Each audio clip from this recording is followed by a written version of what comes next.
Okay, so we talked a little bit about abortion today, and Kristen, I believe is who it was, brought up a really good argument. Don't necessarily know if it was her own, but something that she had heard.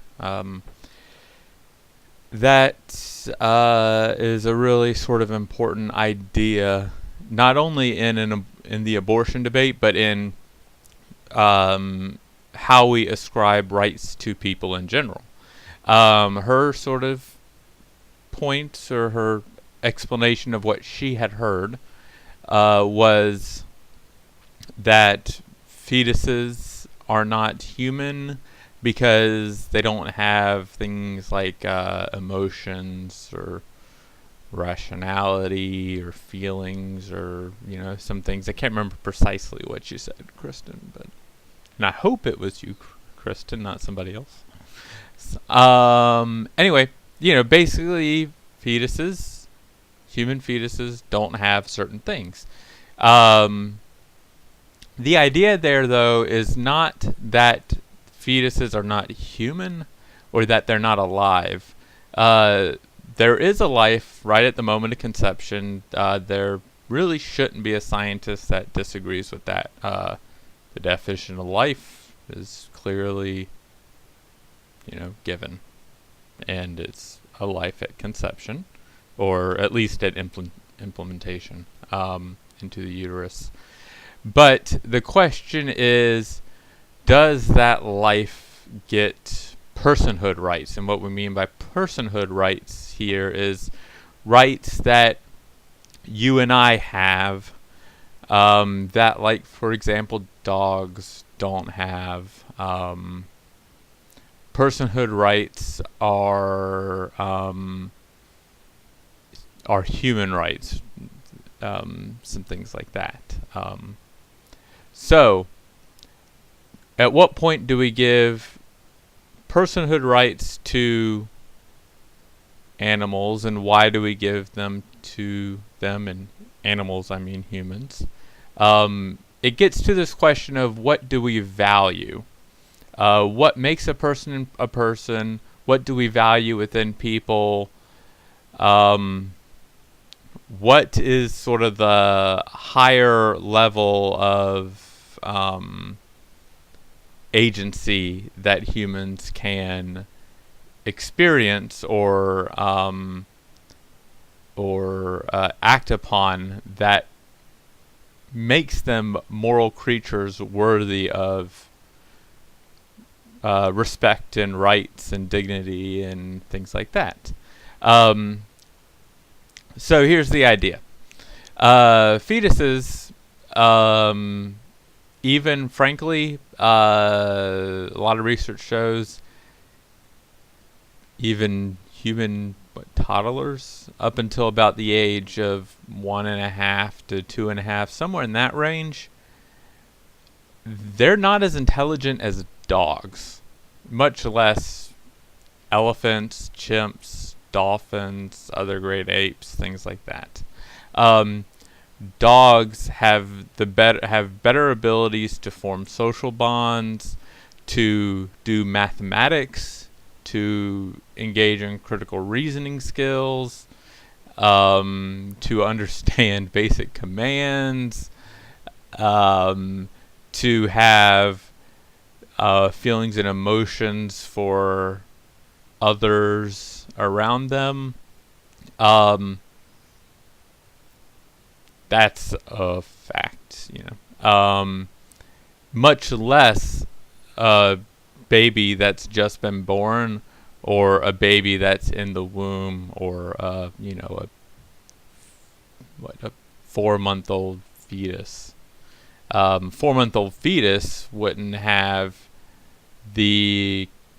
necessarily have the cognitive abilities of anything more than a lizard, something that acts purely on instinct and doesn't have any higher brain functions.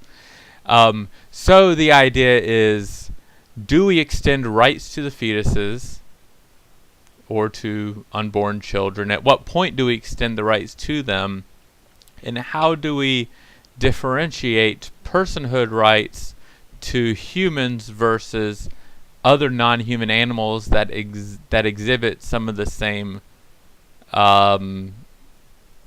sort of abilities at self-actualization, abilities to critically think, to rationalize about the world. One of the big things that we look for in intelligence and self-awareness in other animals is the ability to recognize themselves in a mirror. If an animal can recognize itself in a mirror, then that means that the animal has self-awareness similar to a level that we do, that they are aware that they exist as an entity and then other things around them exist separate from them. Part of the idea is dogs, for example, may bark at themselves in the mirror. The idea is perhaps that they don't recognize that the dog that they're looking at in the mirror is themselves, but they think it's another dog. Whereas an elephant, for example, if you put a mirror in front of an elephant, that elephant will look at the mirror and recognize that they are being reflected in the mirror. So they have that self-awareness and self-actualization. Elephants have cultures just like dolphins have cultures, and they create societies, and chimpanzees have all these things that humans have.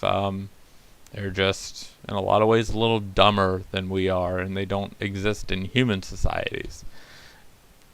So that's where this idea of who do we extend personhood rights to, who do we extend rights to in general, how do these rights get divided up? There's been a big push to extend personhood rights to other members of the Great Ape family. We are Great Apes. That's our family.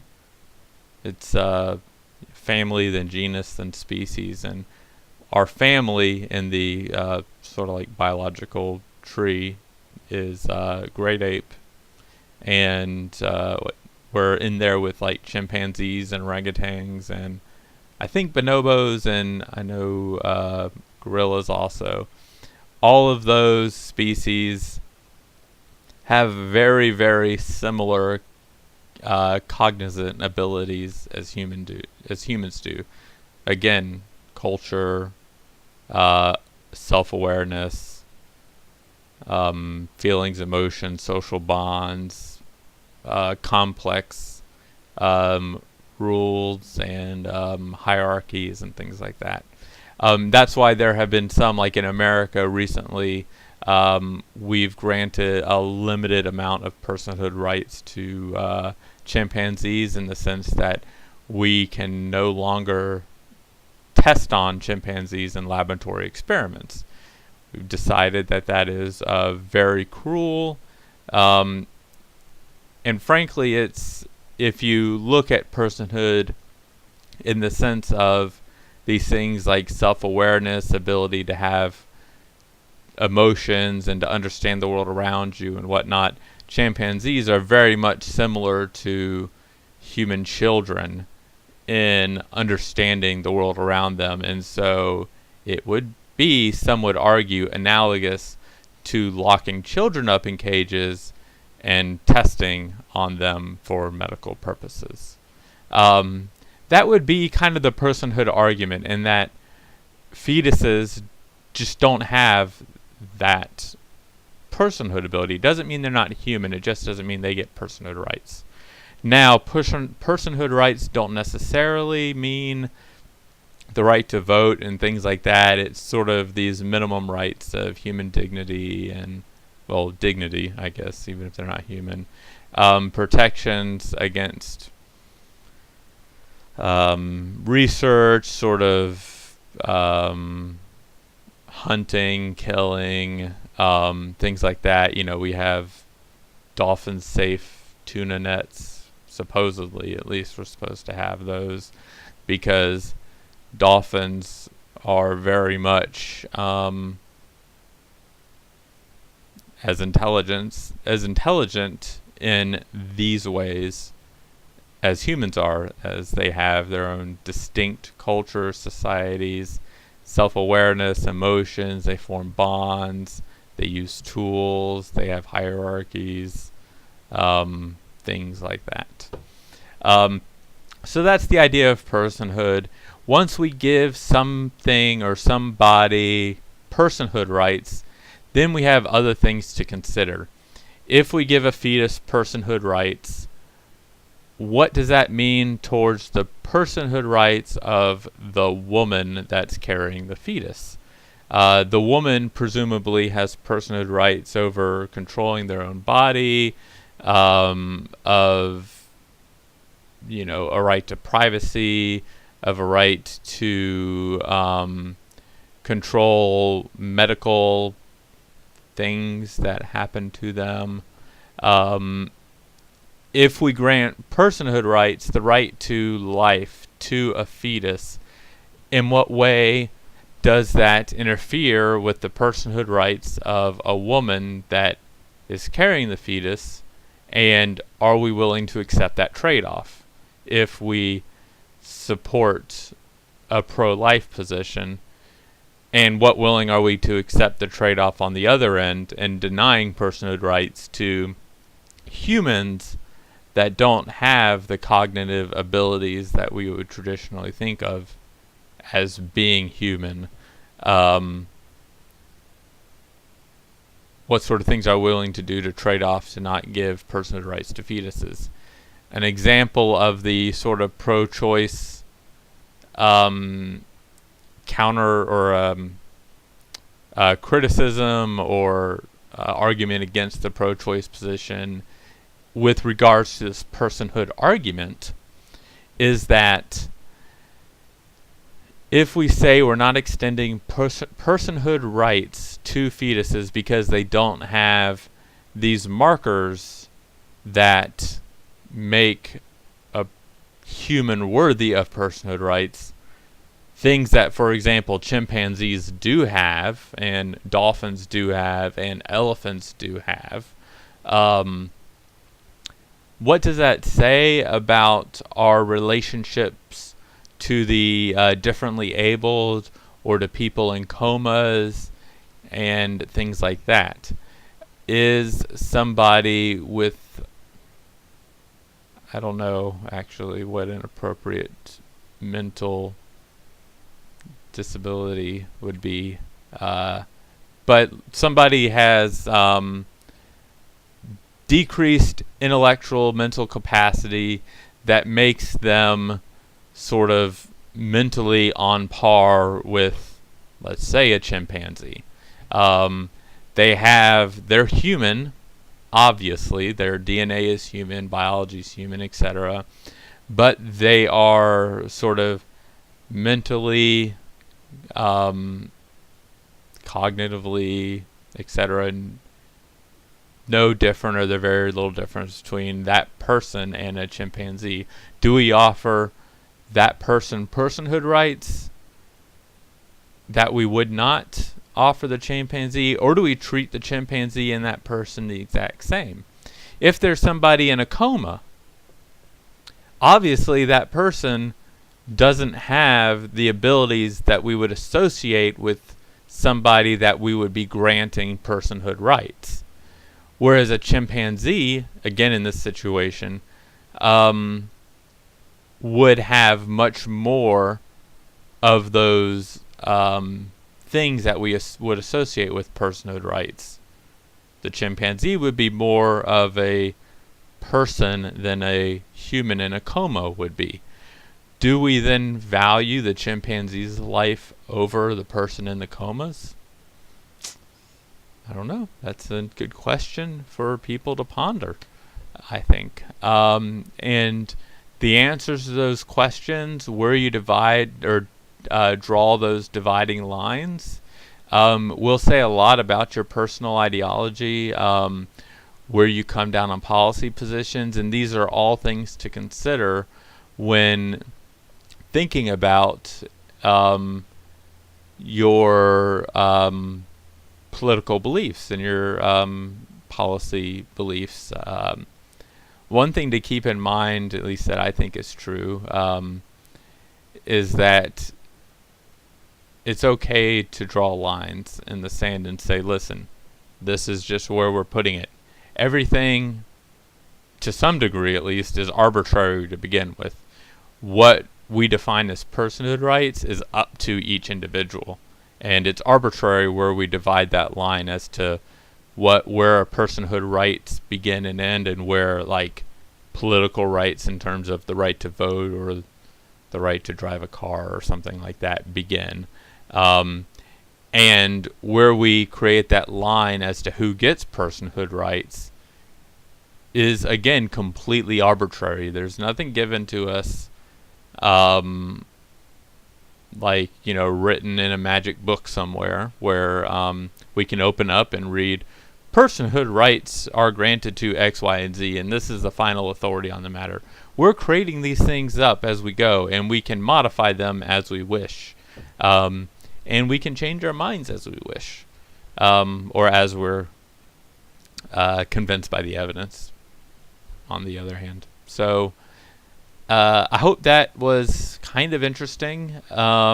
Gives you a greater idea of that argument about a fetus and personhood rights, and the complication of at what point do we give humans personhood rights, and how do personhood rights affect, or how do they apply to the disabled? There's been a big criticism of them, and do we extend personhood rights to non-human animals, and how do we define who gets personhood rights, and what does that mean for everybody? And obviously having personhood rights on one end may, or probably will, in some way violate personhood rights for somebody else. So how do we navigate that tension? Giving personhood rights to a fetus does violate some of the personhood rights for a woman. I think that should be at least fairly uncontroversial. I think it probably is, but my bias suggests that I have a hard time believing it would be, or accepting that other people could see how it would be. But what I do understand and what I do accept is that where we draw that dividing line and we say, listen, we understand there's a conflict here, but this is how we're going to solve the conflict, that's totally up to you, and that's your personal opinion. That's your personal bias. That's your political ideology. That's where you decide where things happen. And I guess to bring it back in some ways to the political ideology paper, and in some ways to this class, the thing you're going to want to do is do your best to justify why you draw the line there, what's important about drawing the line there, and what criticisms could be made of you drawing the line there, and how you would respond to those criticisms. So I'm going to cut that off there, and if anybody has any questions, wants to talk about this more, etc., I'm always here. Later.